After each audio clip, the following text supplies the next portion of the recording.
जय हिंद बच्चों, हमारे YouTube channel the SR academy में आप लोग का स्वागत है। इससे पहले आपको बता देते हैं क्लास स्टार्ट करने से पहले कि आज हम लोग क्या करने वाले हैं। इससे पहले जो हम लोग देखे थे क्लास 11 का इकोनॉमिक्स का पार्ट 1 हम लोग कंप्लीट कर लिए थे। आज जो है इकोनॉमिक्स का पार्ट 2 कंप्लीट करवाने जा रहे हैं और आने वाले 1 या 2 दिनों में आप लोग को पार्ट 3, पार्ट 4, पार्ट 5 और एक पार्ट 6 का जो क्वेश्चन है वो प्रोवाइड कर दिया जाएगा। और ये पूरी तरह से श्योर रखिए कि यही एग्जाम में आएगा। आपको जितना वीडियो इसमें कराया जा रहा है इससे बाहर एक भी सवाल नहीं पूछा जाएगा। चलिए देखते हैं इसका पार्ट 2 का पहला सवाल है। सवाल लिखा हुआ है जीवन के सामान्य कारोबार वाक्यांश से क्या संबंधित है। यानी कि जीवन का जो सामान्य कारोबार होता है जो हम लोग करते हैं, जैसे घूमना फिरना नहीं है, जैसे काम धंधा जो करते हैं हम लोग सामान्य दिन का, वो कौन से काव्यांश पर आती है। ऑप्शन दिया हुआ है मनुष्य का सामाजिक कार्य, दूसरा है मनुष्य का धार्मिक कार्य, मनुष्य का आर्थिक कार्य या मनुष्य के मनोरंजन का कार्य। तो इसका जो आंसर है वो हो जाएगा आपका ऑप्शन नंबर सी। इसका जो आंसर है वो हो जाएगा आपका ऑप्शन नंबर सी, मनुष्य का आर्थिक कार्य।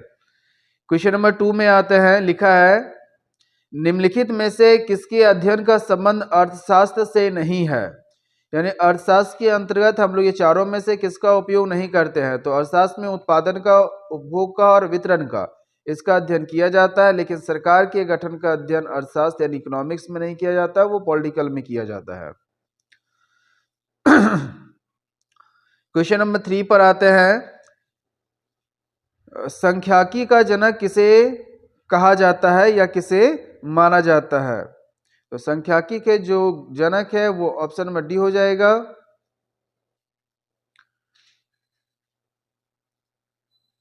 और क्वेश्चन नंबर 3 हो गया आपका गॉटफ्राइड एकेनवाल है। ठीक है, क्वेश्चन नंबर 4 पे आते हैं। बहुवचन में शब्द संख्याकी से क्या तात्पर्य है। यानी जो उतना छोड़िए, आप वर्ड को देखिए, संख्याकी का क्या अर्थ क्या है। संख्याकी का जो है क्या अर्थ होता है, संख्यात्मक मान, आंकड़ा, संख्याकिक तथ्य या इनमें से सभी। तो इसका आंसर जो हो जाएगा आपका इनमें से सभी। ठीक है, संख्याकी मतलब स्टैटिक्स कहते हैं, उसका संबंध किससे होता है, संख्याकी मान से भी होता है, आंकड़ा से भी होता है, संख्यात्मक तथ्यों में से भी होता है, इनमें से हो जाएगा आपका सभी। क्वेश्चन नंबर 5 में आते हैं। लिखा है अर्थशास्त्र के किस प्रकार के आंकड़ों का प्रयोग किया जाता है। यानी अर्थशास्त्र में किस प्रकार के आंकड़ों का प्रयोग होता है, केवल मात्रा के हिसाब से या केवल गुण के हिसाब से या दोनों या इनमें से कोई नहीं। तो इसका आंसर हो जाएगा आपका इनमें से दोनों, क्योंकि इसमें मात्रात्मक भी और गुणात्मक भी दोनों चीजों का ध्यान रखा जाता है। क्वेश्चन नंबर 6 पे आते हैं। संचरित या परिमित उत्तर प्रश्नों के उत्तर के विकल्पों की संख्या कितनी होती है। संचरित यानी कि आपका जैसे पूछा जाए सवाल हाँ और ना में अगर जवाब आता है, जैसे कि पूछा गया कोई सवाल और वो हाँ ना में केवल आंसर देता है, तो उसका क्या हो सकता है। मतलब कि अगर हम किसी से कोई सवाल पूछते हैं और उसका जवाब केवल संभावित दो ही हो सकता है, जैसे हाँ या तो ना, तो उसे ही कहा जाता है संचरित या परिमित उत्तर प्रश्न उत्तर प्रश्नों के। तो इसमें दो ही जवाब हो सकता है, विकल्प जो है वो दो ही हो सकता है, या तो हाँ बोलेगा या तो ना बोलेगा। ठीक है, क्वेश्चन नंबर 7 पे आते हैं। किस प्रकार के आंकड़ों की विश्वसनीयता और सत्यता की जवाबदेही अन्वेषक पर होती है। ऑप्शन देखिए दिखा, प्राथमिक, द्वितीय, प्रकाशित, इनमें से कोई नहीं। तो 7 का जो आंसर हो जाएगा आपका ऑप्शन नंबर 1, प्राथमिक। ठीक है, क्वेश्चन नंबर 8 पे आते हैं। आंकड़ा संग्रह के लिए सूचनाएं एकत्रित करने वाला व्यक्ति डैश कहलाता है।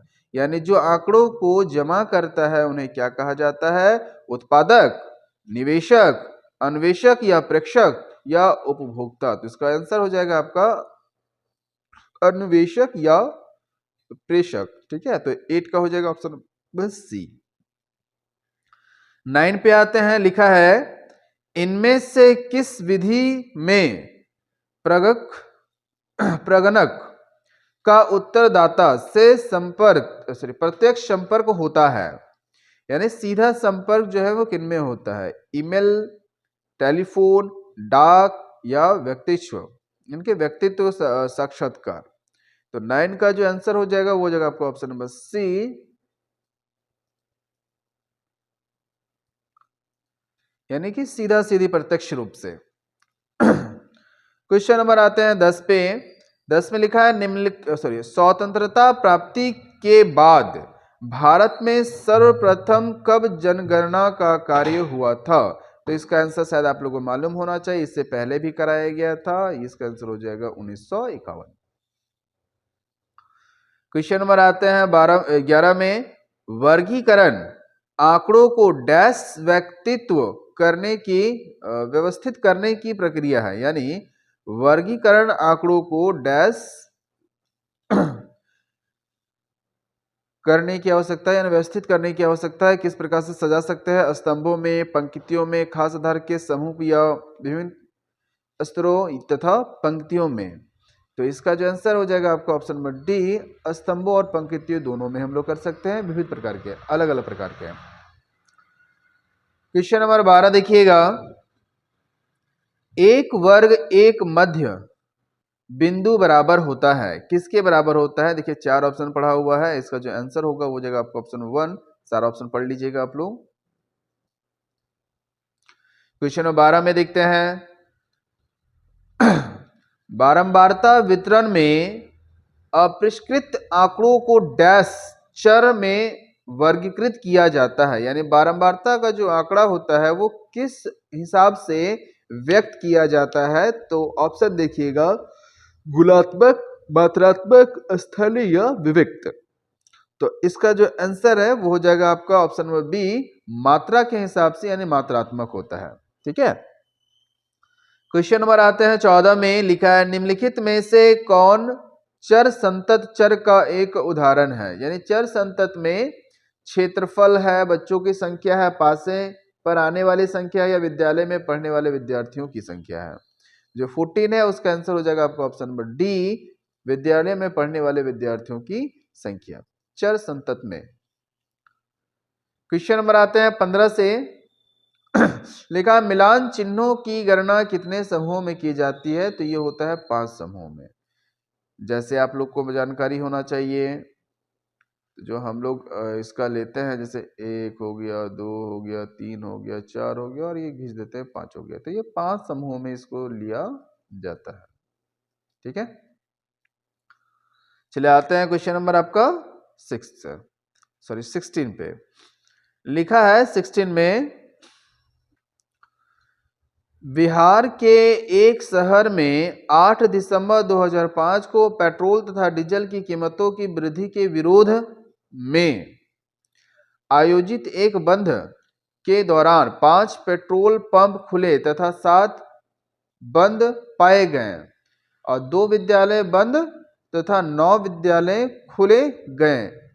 यह उदाहरण आंकड़ों के किस प्रकार के प्रस्तुतिकरण का है? तो यह मात्रा के हिसाब से नहीं है, सारणी भी नहीं बनाया जा सकता, आरेख भी नहीं बनाया जा सकता, ये जो है विषय पाठ विषयक है। 17 नंबर पे देखिएगा।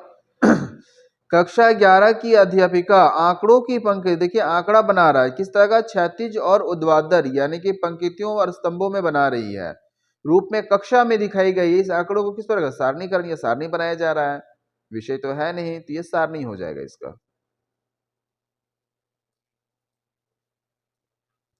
यानी ऑप्शन नंबर हो जाएगा सी। 18 नंबर पे देखिएगा। सुमित पिछले 10 वर्षों की अवधि के दौरान एक विद्यालय में अध्ययन करने वाले विद्यार्थियों की संख्या को सारणीबद्ध करता है। सुमित के द्वारा किए गए विद्यार्थियों की वर्गीकरण क्या कहलाता है? देखिए स्थानीय, कलिक या मात्रात्मक या गुणात्मक। तो अगर कोई भी आंकड़ा अगर बहुत लंबे समय से किया जाता है और बहुत लंबा वर्गाकार के अंतराल में, तो उसे कलिक प्रकार की आंकड़ा कहा जाता है। तो यहाँ पे जो आंकड़ा तैयार होगा वर्गीकरण वो कहलाएगा कालिक। ठीक है, क्वेश्चन नंबर 19 पे आते हैं। काल श्रेणी आंकड़ों के प्रस्तुतिकरण के लिए निम्नलिखित में से किसका प्रयोग किया जाता है? बारंबारता आंकड़ा, डंडा आंकड़ा, बारंबारता बहुभुज या त्वरण। तो इसे त्वरण के द्वारा प्रस्तुत किया जाता है। त्वरण को और किस नाम से जाना जाता है? तो आप लोग क्लास 10 में पढ़े होंगे, त्वरण को संचयी बारंबारता वक्र भी कहा जाता है। ठीक है, ऊपर का कलर हो गया है, इसको हम बस ऑप्शन को कलर कर देते हैं। चलिए क्वेश्चन नंबर आते हैं 21 पर। भारत में प्रथम आधिकारिक जनगणना कब हुई? देखिए 4 ऑप्शन दिया हुआ है। 1951 है, 1921 है, 1947 है और 1821 है। तो आप लोग को हम इससे पहले भी बताए थे जनगणना का प्रारंभ कब से हुआ था? 1951 में। हमें आशा है सारी बातें समझ में आ रहा है। अगर कोई सवाल समझ में नहीं आता है आप कमेंट कर सकते हैं, और अगर कोई हमारे चैनल पे नए हैं तो चैनल को सब्सक्राइब जरूर कीजिएगा। हम आप लोग के हर एक सब्जेक्ट का इसी तरह का ऑब्जेक्टिव लेकर आएंगे, और ठीक इसी तरह से क्लास 12, 10th, 8, 9 और 11 सभी के लिए सेपरेट वीडियो लेकर आएंगे। आप लोग कमेंट कीजिएगा, जिस वीडियो पर कमेंट करेंगे हम उसी का नेक्स्ट पार्ट बनाकर आएंगे। चलिए आगे देखते हैं। ब्रिटिश काल में भारत की राष्ट्रीय आय की गणना का पहला प्रयास किसने किया था? यानी राष्ट्रीय आय जो गणना की गई थी तो सबसे पहला प्रयास किसने किया था? दादा भाई नौरोजी। ठीक है, क्वेश्चन नंबर 23 पर आते हैं। रेलवे ने भारत की अर्थव्यवस्था के संचालन के लिए किसका प्रयोग किया? तो ऑप्शन देखिएगा, लोग अब लंबी यात्राएं कर सकते हैं, ये भी था, और कृषि के व्यवसायीकरण को बढ़ाया जा सकता है, ये भी था, जान माल की हानि पहुंचा, नहीं ये नहीं। तो ऑप्शन नंबर डी हो जाएगा, ए और बी दोनों, सॉरी ए और बी दोनों। क्वेश्चन नंबर 24 पे आते हैं। तो 24 में लिखा हुआ है कि स्वतंत्रता के पश्चात यानी स्वतंत्रता के बाद भारत में किस आर्थिक प्रणाली को अपनाया गया था? तो मिश्रित आर्थिक प्रणाली को अपनाया गया था। क्वेश्चन नंबर 25 पर आते हैं। तो 25 में लिखा है, औपनिवेशिक काल में भारत के औद्योगिकरण के पीछे विदेशी शासकों के क्या उद्देश्य थे? तो इनका जो उद्देश्य था वो भारत के कच्चे माल का निर्यात करना और भारत में विशाल बाजार को तैयार करना, यानी ऑप्शन नंबर हो जाएगा डी, ए और बी दोनों। क्वेश्चन नंबर 26 पे आते हैं। किसी वस्तु का कीमत निर्धारण बाजार में किसके द्वारा किया जाता है? तो किसी भी बाजार में जो वस्तु का कीमत निर्धारण होता है वह उसकी मांग और पूर्ति पर निर्भर करती है। जिस तरह से मांग होता है या पूर्ति होगा उसी अनुरूप जो है बाजार में कीमत का निर्धारण होता है। आगे बढ़ते क्वेश्चन नंबर 27 में। राष्ट्रीय योजना समिति का गठन जो है वो कब किया गया था? तो इसका जो आंसर हो जाएगा आपका 1938 में जो है इसका गठन किया गया था। आगे बढ़ते हैं। पंचवर्षीय योजना की अवधि कितनी है? तो आप देखिए नाम से ही समझिएगा, पंचवर्षीय यानी कि 5 वर्ष हो जाएगा। पंचवर्षीय का मतलब ही 5 होता है। किस प्रकार की आर्थिक प्रणाली में उत्पादित वस्तुओं को लोगों के बीच उसकी कार्य क्षमता के आधार पर वितरण किया जाता है या बांटा जाता है? समाजवादी, साम्यवादी, राजनीतिकवादी या पूंजीवादी? इसका जो आंसर हो जाएगा आपका सार्वजनिक। ठीक है, क्वेश्चन नंबर 30 लास्ट का 10 सवाल देख लेते हैं, इसके बाद आपका नेक्स्ट वीडियो लेकर आएंगे। भारत की प्रथम औद्योगिक नीति की घोषणा कब की गई? ऑप्शन देखिएगा, 1945 भी है, 1948 भी है, 1947 भी है और 1951 भी है। तो भारत में जो प्रथम आधुनिक नीति की जो घोषणा की गई थी वो 1948 में किया गया था। ठीक है, आगे बढ़ते हैं। भारतीय सांख्यिकी संस्थान कहाँ स्थित है? यानी कि भारत में सांख्यिकी का जो संस्थान है, जो संस्था है वो कहाँ स्थित है? नई दिल्ली में, मुंबई में, कोलकाता में या पटना में?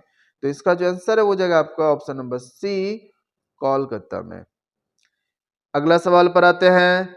आर्थिक समृद्धि का प्रामाणिक सूचक डैश है? तो आर्थिक सूची जो होती है वो से जीडीपी कहा जाता है, सकल घरेलू उत्पाद। ठीक है, क्वेश्चन नंबर 32 पर आते हैं, 32 पर 33 पे आते हैं। 33 नंबर में लिखा हुआ है कि विश्व व्यापार संगठन WTO, इससे पहले का जो पार्ट 1 कराए थे उसमें यह क्वेश्चन लिखा हुआ था, ठीक है। विश्व व्यापार संगठन जो WTO कहते हैं, उसकी स्थापना जो है वो कब हुआ था? तो 33 का जो आंसर है वो जाएगा 1995। आगे बढ़े। भारत में नई आर्थिक नीति की घोषणा कब हुई थी? ऑप्शन देखिएगा, 1951 में, 1991 में, 95 में, 96 या 2004 में। तो इसका जो आंसर है वो जाएगा आपका ऑप्शन नंबर 1, 1991 में। इसे भी पहले कराया जा चुका था। 35 नंबर पे आते हैं। 35 का लिखा हुआ है प्रत्यक्ष कर डैश लगाया जाता है व्यक्ति की आय पर। जो प्रत्यक्ष आय लगता है वो व्यक्ति की आय पर लगाया जाता है। 36 नंबर पर आइएगा, विनिवेश का उद्देश्य क्या है? तो देखिए, आपको हम पहले ही बोले थे, अगर इनमें से सभी कहीं लिखा हुआ रहेगा तो आप लोग को इनमें से सही मार देना, 90 केसेस में वो सही हो जाता है। क्वेश्चन नंबर 37 पे आते हैं। योजना आयोग के पदेन अध्यक्ष कौन होते हैं? जो भी योजना आयोग बनाया जाता है उसका जो पदेन सभापति होते हैं, जो अध्यक्ष होते हैं, वो कौन होते हैं? तो वो जो है देश के प्रधानमंत्री को उसका कार्यभार संभालने का इजाजत मिला हुआ है। लास्ट का 4 सवाल देखिएगा। टाटा स्टील कंपनी की स्थापना कब हुई और कहाँ हुई? तो टाटा स्टील कंपनी की स्थापना जमशेदपुर में हुआ है और पूछा गया कि कब हुआ है। तो देखिए, ऑप्शन लिखा हुआ है इतना सारा, इसका जो आंसर है हो जाएगा आपका ऑप्शन नंबर ए, 1907 में। आगे देखिएगा, टाटा स्टील जो है कंपनी वो कितने हैं देशों में कार्यरत है? 26 देशों में, 16 देशों में, 30 देशों में या 31 देशों में? तो इसका जो आंसर हो जाएगा आपका ऑप्शन नंबर 1, 26 देशों में, ठीक है। अगर किसी सवाल में आपको दिक्कत हो रहा हो तो कमेंट कीजिएगा, हम उसे सेपरेटली वीडियो बना देंगे। चलिए, क्वेश्चन नंबर जो 40 है ये हम आप लोग के लिए होमवर्क छोड़ रहे हैं, ठीक है। लिखा है, विश्व बैंक को किस नाम से जाना जाता है? जो विश्व बैंक होता है उसे किस नाम से जाना जाता है? ये हम आप लोग के लिए छोड़ रहे हैं। आप लोग इसको बनाइएगा और हमें बताइएगा कमेंट में कि इसका आंसर जो है वो क्या होगा। अगर आप लोग इसका आंसर बता देते हैं तो बहुत बढ़िया है, और नहीं तो हम इससे अगला जो वीडियो डालेंगे उसमें आप लोग को इसके बारे में ज़रूर बता देंगे। तो हमें आशा करते हैं कि आपको यह वीडियो जरूर पसंद आया होगा। अगर हमारे चैनल पर कोई नए हैं तो चैनल को जरूर सब्सक्राइब कीजिएगा, और जो पहले से बने हुए वीडियो को लाइक ज़रूर कीजिएगा। लाइक करने से हमें मोटिवेट मिलता है कि चलिए बच्चे देख रहे हैं, और इसका जवाब जरूर दीजिएगा। आप लोग का बोर्ड से लेकर जो भी नोटिस आएगा और या कोई भी अगर पेपर आता है, मॉडल पेपर वगैरह, तो वो जितना जल्दी हो सके उतना जल्दी आपको इस चैनल के माध्यम से सारा सॉल्यूशन जो है करवा दिया जाएगा। फिर मिलते हैं नेक्स्ट वीडियो में। सी यू, जय हिंद।